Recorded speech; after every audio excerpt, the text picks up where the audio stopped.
बात करेंगे पशुपालन के कुछ महत्वपूर्ण प्रश्नों के बारे में। तो पहला क्वेश्चन है, बकरी के मांस को कहते हैं? तो जो बकरी के मांस को है वो चेवन कहते हैं। और इसके अलावा जो बीफ है ये गाय के मांस को कहते हैं। चिकन है, चिकन कहते हैं मुर्गी के मांस को। और जो मुर्गी का छोटा बच्चा होता है उसको कहते हैं चिक। और पोरक, पोरक या फिर बेकन, पोर्क या फिर बेकन, ये सुअर के मांस को कहते हैं, पोर्क या बेकन। और जो गाय के मांस को बीफ कहते हैं और भैंस के मांस को बफन कहते हैं। और जो गाय का छोटा बछड़ा होता है उसके मांस को कहते हैं व्हील। तो गाय के छोटे बछड़े के मांस को व्हील कहते हैं।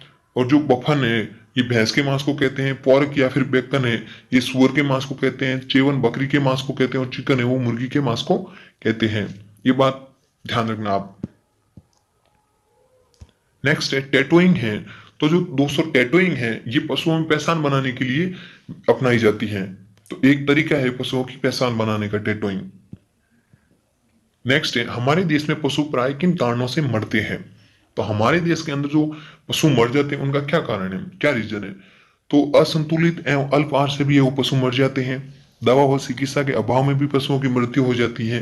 परजीवियों के प्रकोप से भी पशुओं की वो मृत्यु हो जाती है। यानी कि उपरोक्त तो सभी कथन है वो पशुओं की मौत के लिए जिम्मेदार है। असंतुलित और अल्प आहार, दवा व चिकित्सा के अभाव और परजीवियों का प्रकोप।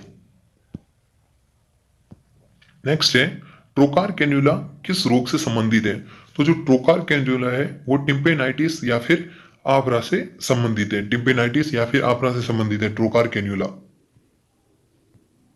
नेक्स्ट है, दूध दोहने की सर्वोत्तम विधि है। तो जो दूध दोहने की सर्वोत्तम विधि है वो है पूर्ण हस्त विधि। ठीक है।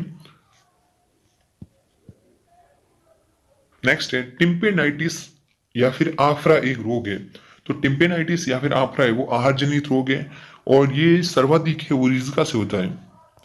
रिज्का खाने से वो सर्वाधिक, अगर सर्वाधिक रिज्वा खा लेता है पशु तो उसमें टिम्पेनाइटिस या फिर आफरा रोग हो जाता है। वैसे ये जनरली आर से ही होता है, तो कैसे भी हो सकते हैं। पशुपालन विभाग की स्थापना किस वर्ष में हुई थी? तो जो पशुपालन विभाग की स्थापना वो हुई थी 1957 में, 1957 में पशुपालन विभाग की स्थापना हुई थी। नेक्स्ट है, निःशुल्क पशु दवा योजना का आरंभ किस वर्ष में हुआ था? तो 2012 के अंदर है वो निःशुल्क पशु दवा योजना का आरंभ हुआ था।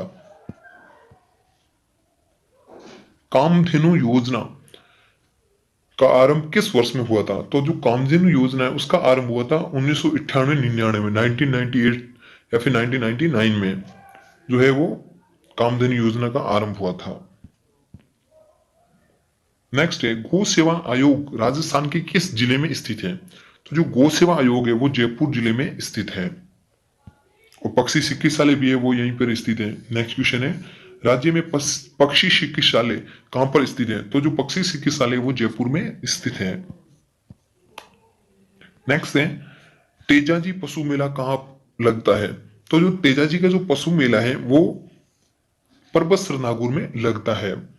और इसके अलावा जो जो एक और मेला लगता है रामदेव पशु मेला, रामदेव पशु मेला। तो ये रामदेव पशु मेला ये मानासर नागौर में लगता है। राम मानासर, तो ये मानासर नागौर में लगता है। और तेजाजी का पशु मेला परबतसर नागौर में लगता है।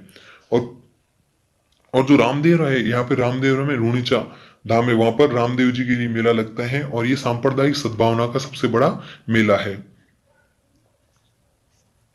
और जो सांप्रदायिक सद्भावना का जो मंदिर है वो मंदिर है जो उदयपुर में स्थित है, उसका नाम है केसरिया नाथ जी का मंदिर, जिसे काला बाबू जी का मंदिर भी कहते हैं।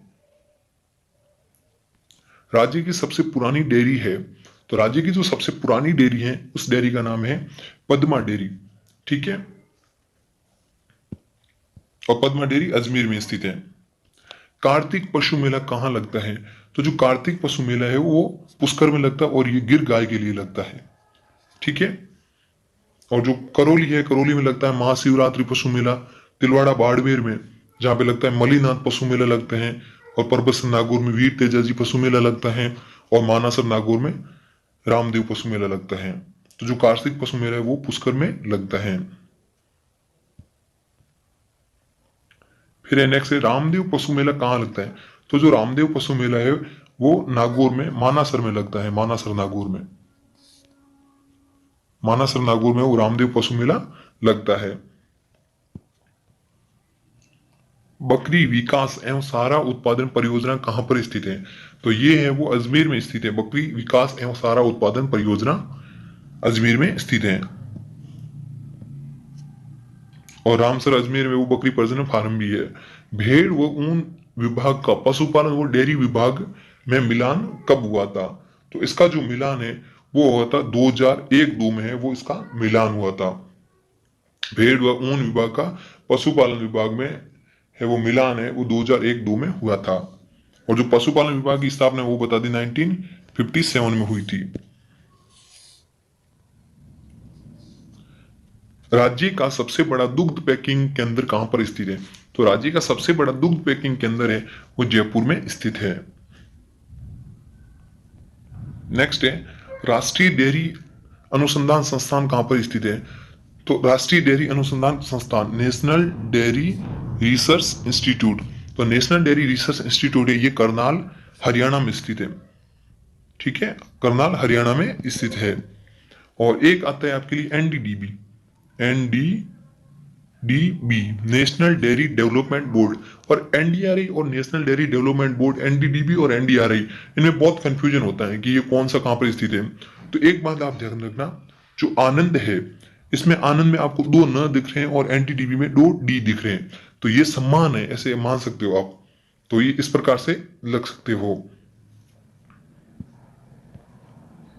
नेक्स्ट है गोपाल योजना राज्य के कितने जिलों में कार्यरत है?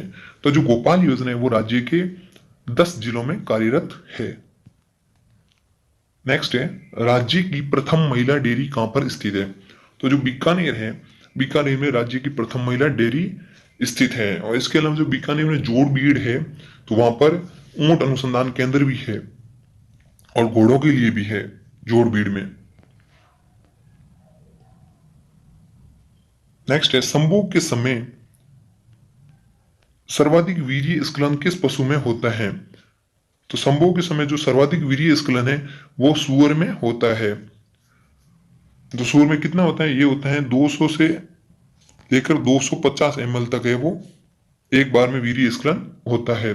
और जो सूअर में जो संभोग या फिर जिसे कहते हैं मैटिंग, तो ये क्रिया है वो कपलिंग कहलाती है। कपलिंग, तो सूअर में संभोग क्रिया क्या कहलाती है? कपलिंग कहलाती है। और बच्चे देने की क्रिया वो फेरोइंग कहलाती है। तो सर्वाधिक वीर्य स्खलन वो सूअर करता है, 200 से 250 ml तक करता है।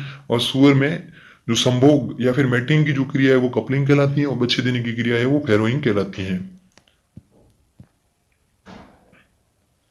सूअर का गर्भकाल कितने दिन का होता है? तो जो सूअर का गर्भकाल है वो 114 दिन का होता है। सूअर का संभोग करना क्या कहलाता है? तो जो सूअर का संभोग करना कहलाता है वो कहलाता है कपलिंग कहलाता है। ठीक है। सर्वश्रेष्ठ साइलेज किसका बनाया जाता है? तो जो सर्वश्रेष्ठ साइलेज है वो मक्का का बनाया जाता है। इसके अलावा बरसीम का भी बनाया जाता है। और बरसीम से जो साइलेज बनाए जाते हैं उस साइलेज में 7.9% है वो प्रोटीन पाया जाता है। ठीक है। तो जो सर्वश्रेष्ठ साइलेज है वो तो मक्का से बनाया जाता है, लेकिन बरसीम से भी वो साइलेज बनाया जाता है। और जो बरसीम से साइलेज बनाया जाता है उसमें 7.9% है वो प्रोटीन पाया जाता है। नेक्स्ट है हे में प्रोटीन प्रतिशत होता है। तो जो हे है उसमें प्रोटीन प्रतिशत है वो 9% पाया जाता है। दुनिया में सर्वप्रथम पशुओं में कृत्रिम प्रजनन कराने वाले पशु वैज्ञानिक कौन थे? उनका नाम है। तो जो दुनिया में सबसे पहले जो पशुओं के लिए कृत्रिम प्रजनन की क्रिया अपनाई थी उस वैज्ञानिक का नाम है, तो यहाँ पे उसका नाम है लेजारो है। यहाँ पे लेजा लिख दिया, लेजारो स्पेनलांजी, लेजारो स्पेनलांजी। तो ये जो है इन्होंने दुनिया में सर्वप्रथम पशुओं में कृत्रिम प्रजनन कराने वाले ये पशु वैज्ञानिक। और जो संपत कुमार है ये भारत में है, वो सबसे पहले पशुओं में कृत्रिम प्रजनन कराने वाले वैज्ञानिक है। लेकिन जो विश्व में है उनका नाम है लेजारो स्पेनलांजी। ठीक है। नेक्स्ट क्वेश्चन है, हमारे देश में सर्वप्रथम पशु चिकित्सा महाविद्यालय की स्थापना कहां पर की गई थी? तो जो पशु चिकित्सा महाविद्यालय की स्थापना हमारे देश में सर्वप्रथम है वो कोलकाता में की गई। और राजस्थान में जो अगर बात करें पशु चिकित्सा विश्वविद्यालय कहां पर है, तो वो बीकानेर में स्थित है। नेक्स्ट है, वीर्य एकत्रीकरण में कृत्रिम योनि का तापक्रम होना चाहिए। तो वीर्य एकत्रीकरण में जो कृत्रिम योनि का जो तापमान है वो 41 डिग्री यानी कि 41 डिग्री सेंटीग्रेड तापमान रखते हैं, कृत्रिम योनि का तापमान। वीर्य संरक्षण के लिए वीर्य का पीएच मान कितना होता है? तो जो वीर्य संरक्षण करते हैं तो उसमें जो वीर्य का पीएच मान है वो रखते हैं 6.8 पीएच, 6.8 पीएच रखते हैं वीर्य संरक्षण के लिए। वीर्य को तरल नाइट्रोजन में किस तापक्रम पर संरक्षित किया जाता है? तो -196 डिग्री इस तापमान पर है वीर्य को तरल नाइट्रोजन में संरक्षित किया जाता है, यानी कि स्टोर रखा जाता है। सांड के वीर्य का अपेक्षित घनत्व कितना होता है? तो जो सांड का वीर्य है उसका जो अपेक्षित घनत्व है तो वो अपेक्षित घनत्व होता है 1.035। तो ये अपेक्षित घनत्व सांड की वीर्य का अपेक्षित घनत्व होता है।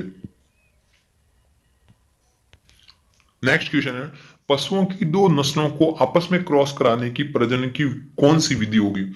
तो जो दो नस्लों को आपस में क्रॉस कराने जो प्रजनन की विधि है वो क्रॉस ब्रीडिंग कहलाती है, क्रॉस ब्रीडिंग कहलाती है। नेक्स्ट क्वेश्चन है, पशुओं में प्रजनन किस प्रकार का होता है? तो जो पशुओं में जो प्रजनन है वो प्राकृतिक जनन भी पाया जाता है, भ्रूण प्रत्यारोपण भी पाया जाता है, कृत्रिम प्रजनन भी पाया जाता है। तो इसमें जो पशुओं में प्रजनन क्रिया है वो उपरोक्त सभी यानी कि ये